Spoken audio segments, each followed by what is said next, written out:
Después de haber realizado un viaje en bicicleta con motor de más de 2000 kilómetros, estas son mis 15 razones para hacer un viaje largo en bicimoto. Número 1. El ahorro de combustible. La bicimoto consume aproximadamente, al menos lo que me dio a mí en el llano, es 35 kilómetros por litro. O sea que con un tanque de 1,3 litros me rendía más de 60 kilómetros. Lo que es un ahorro importante en lo que refiere al gasto de todo el combustible. Número 2.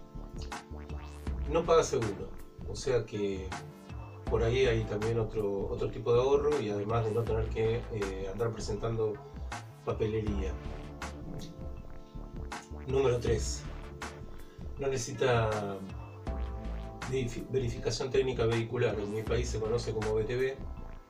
En otros países también hay, desconozco cómo es el nombre, pero tampoco te piden eso, otro gasto menos y otro papel menos. Número 4. Tampoco paga patente. En general no están registradas en ninguna parte del mundo, no tienen numeración y entonces no paga patente. Tampoco te pueden exigir los papeles de la patente, o sea que es otro tema menos a llevar cuando uno se va de viaje. Número 5. No se necesita licencia de conductor. Es una ventaja porque además de no tener que llevar otro papel o otro documento, a veces sucede que estás en el exterior cuando son viajes muy largos y se vence el registro y no tenés posibilidad de renovarlo, solo si volvés a tu país. Esto complicaría el viaje y al no necesitar licencia en ningún lado,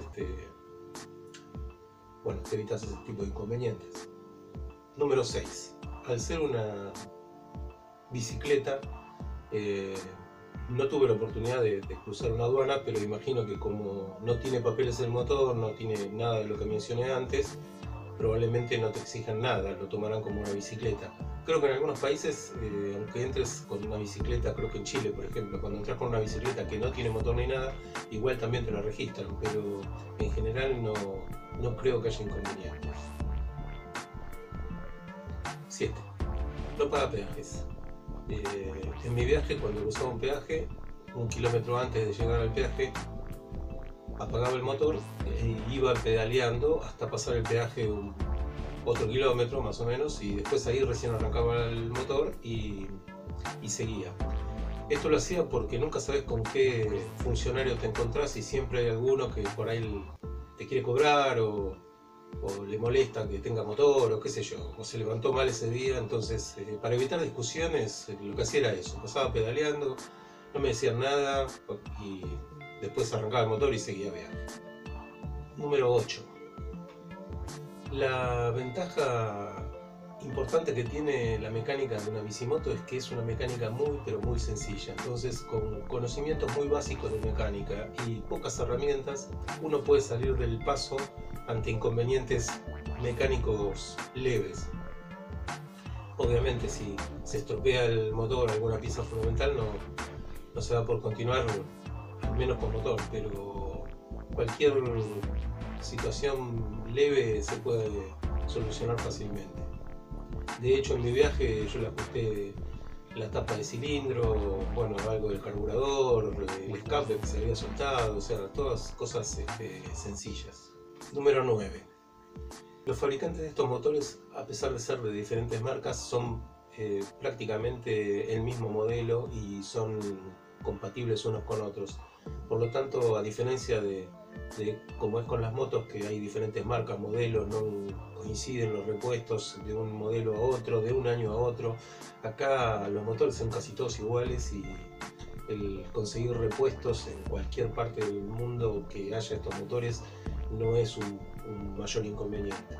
Por otro lado, al ser una mecánica tan sencilla, en cualquier parte, aunque no se consigan los repuestos, se puede conseguir algún reemplazo o inclusive rectificar o cualquier otra cosa que haya que hacer un poco más compleja en el motor.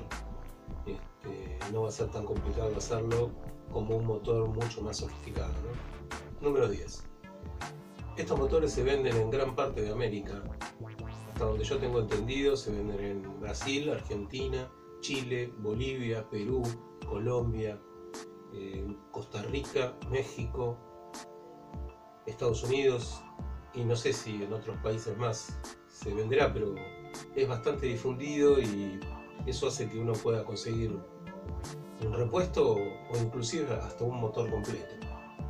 Número 11. Otra ventaja es que el motor, el conjunto motor, es muy económico. Por lo tanto, eventualmente si se estropeara algo totalmente irreparable, no sé, el cigüeñal, alguna cosa, no sé, que sea demasiado compleja o cara, se podría comprar un motor nuevo y reemplazarlo directamente, porque el costo del motor es aproximadamente lo de un teléfono celular. Por lo tanto, no es una cifra exagerada y a diferencia también con otros vehículos es que bueno, no lo vas a dejar tirado, simplemente cambias el motor y listo, o inclusive lo tirás y seguís en bicicleta. Número 12. No tuve la oportunidad de cruzar una aduana, pero me imagino si uno se encuentra con algún funcionario muy molesto que pone algunos inconvenientes para poder cruzar, desmontar el motor lleva no más de un par de horas y volver a montarlo lo mismo. Por lo tanto, me imagino que en esa situación lo que yo haría es sacar el motor, ponerlo en una mochila, en una valija, cruzar la aduana y después, eventualmente, si se puede, volver a montarlo y seguir con el motor, o en todo caso seguir andando en bicicleta, llevándome el motor hasta que llegue a un país donde pueda utilizarlo sin inconvenientes. Esa es otra ventaja también que tiene. La número 13 es una ventaja que yo veo respecto a algunos viajeros que recorren países en motocicleta, que cuando llegan a su destino, cumplen su objetivo y se quieren volver a su país, volver con la moto les resulta extremadamente caro. Por lo tanto, terminan o regalándola o dejándola abandonada. La ventaja de tener un vehículo que no tiene registración oficial, o sea, no tiene documentos porque es una bicicleta, es que uno puede llegar a un lugar como, no sé, lejano, tomarse un avión y vender la bicicleta en ese lugar de segunda mano, de manera tal de no tener que pagar todo el costo de repatriación del vehículo. Total, cuando llega acá se compra otra bicicleta, otro motor y estamos en lo mismo, no es un problema eso. La número 14 es que tiene tracción doble en cierto sentido. Cuando uno va viajando, si tiene inconvenientes con la transmisión, por ejemplo, de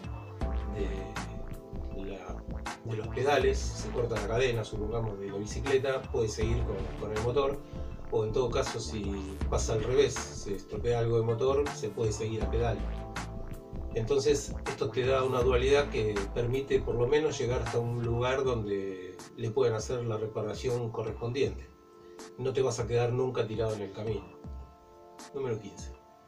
La bicimoto no deja de ser una bicicleta. Por lo tanto, si sucede algo grave en la parte de rodamiento, como por ejemplo se rompe el eje de una de las ruedas o una rueda en forma completa, que no permite seguir avanzando ni siquiera pedaleando, siempre está la posibilidad de que te suban la bicicleta a un camión o a una camioneta y va a ser mucho más sencillo que te lleven y que tengan lugar para subir una bicicleta que para subir otro tipo de vehículo. Por un lado por el peso y por otro lado por el espacio. Y además siempre la bicicleta es como algo más frágil que hace que la gente se vuelva un poco más solidaria que si vas con una moto 4 cilindros. Bueno, estas fueron mis 15 razones para hacer un viaje largo en bicimoto, y si a alguien se le ocurre alguna más, la puede dejar en los comentarios, así nos informamos todos. Si te gustaron las razones, no te olvides de suscribirte y darle un like para ayudarme a avanzar con este proyecto de seguir viajando en bicimoto.